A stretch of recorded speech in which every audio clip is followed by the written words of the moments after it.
From orbit, Earth no longer resembled the blue marble that had inspired poets and astronauts for generations. Instead, it was a world transformed. Its surface scarred by hundreds of impact craters that glowed like ember-filled wounds against the darkness.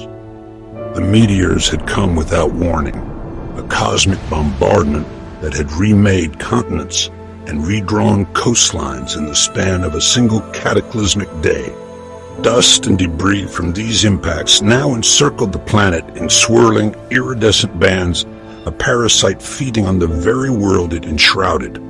The atmospheric contamination spread inexorably across every latitude, tendrils of otherworldly particulate matter descending into the troposphere, altering everything they touched. This cosmic infection pulsed with unnatural life, consuming Earth's atmosphere while transforming it into something alien and horrifying. Across the planet's night side, flashes of impossible color erupted, sporadically brilliant bursts of emerald green, magenta, and violet that defied both physics and description. These eruptions marked spatial anomalies, tears in reality's fabric that leaked energy never meant for human comprehension. Each flash represented a localized collapse of natural law, a bubble universe with its own twisted rules. From a distance, it might have seemed beautiful, a light show of unprecedented scale and complexity. But for those who remained on the surface, each burst of color represented another fragment of sanity stripped from a world spiraling into cosmic madness.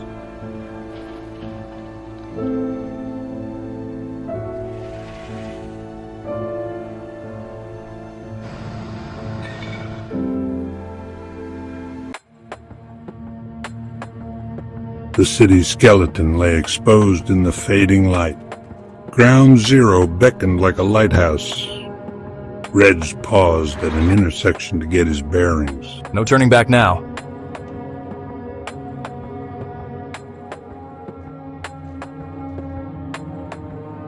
What he saw defied categorization. The creature that emerged from the shadows walked upright, but its proportions were wrong. But most disturbing were its eyes. What the hell are you? For an excruciating moment, predator and prey regarded each other across the desolate street.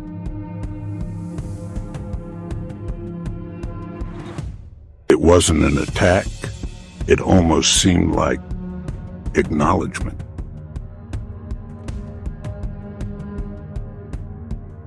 You're reading me somehow, aren't you? Those things on your back, they're sensory organs. Before Reds could process this, the creature abruptly turned and retreated, movement swift but precise, disappearing into the labyrinth of destruction as quickly as it had appeared. That wasn't a mutation. That was evolution. Directed, purposeful. He shuddered. Is that what's happening to me too? The encounter left him unsettled. The other mutants had been feral, instinct-driven. This one had displayed something that uncomfortably resembled intelligence. Worse, it had shown interest in him specifically. No time to dwell on it. The impact site awaited, and daylight wouldn't last forever. He continued his advance, picking his way through increasingly unstable terrain. The closer he got to Ground Zero, the more dramatic the destruction became. Entire buildings had been uprooted and tossed aside, creating canyons of debris where streets had once been. But it wasn't just destruction that marked his path. It was aberration. Red stopped him that marked his path. It was aberration. Red stopped, transfixed by the sight before him. A row of mailboxes hung suspended in mid-air, completely untethered from gravity's dominion. They rotated slowly, like planets around an invisible sun, their shadows shifting across the ground in patterns that hurt his eyes to track. Physics taking a holiday. He muttered, cautiously circling the anomaly. He picked up a piece of rubble and tossed it toward the hovering mailboxes. The fragment accelerated suddenly, orbiting the cluster once before shooting upward into the sky at impossible speed. Note to self, don't touch the floating stuff. A block later, another anomaly stopped him in his tracks. What could only be described as a perfect cube of furious weather raged within invisible boundaries, 3 meters on each side. The cube contained a miniature hurricane, dark clouds churning, rain lashing in horizontal sheets, and occasional flashes of lightning illuminating the chaos from within. The boundary was perfect and absolute. Not a drop of rain escaped the cubic prison. A perfect storm. Reds whispered, approaching with cautious fascination. Contained like it's in a display case. He reached out, curiosity overwhelming caution, his fingertips hovering just centimeters from the boundary of the cube. Just a touch, just to see if... His fingers breached the invisible barrier, and agony erupted instantly. When his vision cleared, Reds looked down at his arm. Stupid. Real smart move, Reds. Why not stick your head in next time? He struggled to his feet, the pain already subsiding as the ethereal energy within him worked to repair the damage. This world isn't just dangerous anymore. It's hostile. It's insane. The rules don't just bend here. They're broken. He took a deep breath, steeling himself. And I'm walking straight into the place where they shattered. 3 blocks from the crater, Reds' body betrayed him. The pain began as a twinge behind his eyes, quickly blossoming into white-hot agony that dropped him to his knees. His skin felt too tight, his bones too brittle. Every nerve ending screamed in protest as the ethereal energy that had been dormant suddenly surged unbidden through his system. Not now! Not now! He collapsed against a concrete slab, convulsing as the energy coursed through him. This was different from before. Not a controlled manifestation, but an invasion. His body becoming a battlefield between what he was and what he was becoming. Reds clawed at the ground, fingernails leaving glowing furrows in the asphalt as his back arched in agony. His vision fractured, reality splitting into overlapping layers. He could see the energy now. Not just his own, but the currents flowing through the ruined city, connecting everything in a web of power that emanated from the impact site. And he could see something else. The creature from before, watching him from the shadows of a collapsed parking structure. Its prismatic eyes unblinking, its posture no longer merely observant, but predatory. The tentacles on its back had extended fully, pulsing with an inner light that mirrored the energy flowing through Reds. The secretion covering its body had thickened, dripping to the ground where it left smoldering divots in the concrete.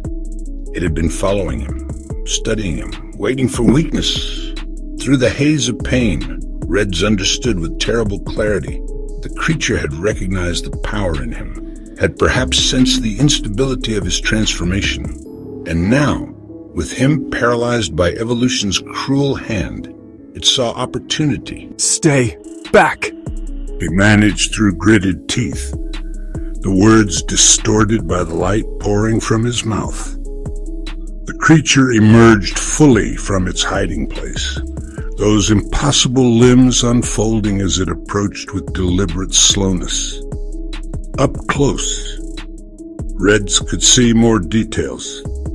The way its skeletal structure had realigned, the pulsing of organs that no human anatomy textbook would recognize. Without a mouth, it made no sound, but the tentacles on its back vibrated rapidly, creating a subsonic hum that Reds felt in his bones rather than heard. The film of secretion covering its body rippled with patterns like oil on water, thickening in some places to form what looked disturbingly like armor. It was a being no longer bound by terrestrial constraints, remade by cosmic influence into something inexplicable. And it was hungry, not for food. Reds realized with dawning horror, but for evolution, for change, for power. Reds tried to stand, managing only to prop himself against the concrete as another wave of agony ripped through him. The ethereal energy was changing him from the inside out, rewriting his cellular structure, rewiring neural pathways. His body was simultaneously dying and being reborn. The creature circled him, those delicate tendrils now extended toward him like a collector about to pin a specimen. The back tentacles swayed hypnotically, tips glowing with the same blue energy that coursed through Red's. Through tears of pain, Red saw a fallen piece of rebar, sharp at one end where it had broken from its concrete mooring. If he could just reach it. Another spasm racked his body worse than before. He felt something snap inside him. Not bone, but something more fundamental. A barrier breaking. With a ragged scream, Red surrendered to the transformation, no longer fighting the energy but yielding to it completely. The world went blue. When awareness returned, Reds found himself standing. The pain receded to a dull throb. His body hummed with power. Different now. Not just contained in his hands, but flowing through every cell. The creature had backed away. Those prismatic eyes now reflecting uncertainty. The predator-prey dynamic had shifted. Its back tentacles had contracted slightly, curling protectively toward its spine. The secretion covering its body had ceased dripping, instead hardening into a reflective carapace. Reds looked down at himself. The ethereal energy had manifested differently. Rather than external projections, his entire body was now outlined in a subtle blue glow, veins of light running beneath his skin like luminescent rivers. The lightning pattern burn on his arm now pulsed with intensity, branches extending further up his shoulder. He flexed his hand, and the air around it rippled with potential. My turn. His voice carrying a harmonic undercurrent that hadn't been there before. The creature made a sound, not from any mouth, but from the vibration of its tentacles, producing a dissonant chord that raised the hairs on Red's neck and lunged with blinding speed. Those tendrils now rigid and sharp as spears. Reds didn't conjure a shield as he would have before.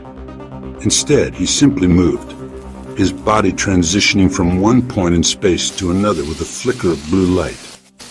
The creature's attack met empty air, its momentum carrying it forward into the concrete slab. Before it could recover, Reds reappeared behind it, placing his hand on what approximated its spine, directly between the writhing cluster of tentacles. The effect was immediate and devastating. The mutant's translucent skin illuminated from within. That same blue energy highlighting its alien anatomy before it convulsed violently and collapsed. Not dead, Reds realized as he stepped away, but unconscious. The energy hadn't destroyed it, but had temporarily overloaded whatever system now governed its existence.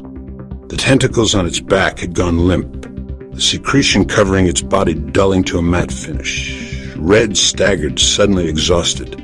The transformation had cost him, even as it had saved him. He leaned against a twisted street lamp, watching as the glow beneath his skin pulsed in rhythm with his heartbeat, gradually stabilizing. What am I becoming? He asked aloud, staring at his reflection in a shattered storefront window. His features were the same, yet subtly altered. Eyes more luminous, skin pale but laced with those glowing veins. The lightning pattern burn now extended across his chest, a map of power etched into his flesh. Not human, not anymore, but not a mindless mutant either. Something in between, something new. His gaze drifted to the unconscious creature, then to the crater that glowed ever brighter as twilight deepened into night. Reds pushed himself upright, steadier now as his body acclimated to its new state. The transformation wasn't complete. He could feel changes still occurring beneath the surface, cellular rebuilding that would likely bring more pain before it was done. But for now, he could move, and that was enough. Thanks for waiting. I needed that push. In the distance, Ground Zero pulsed like a beating heart, calling to him with promises of answers or perhaps more questions.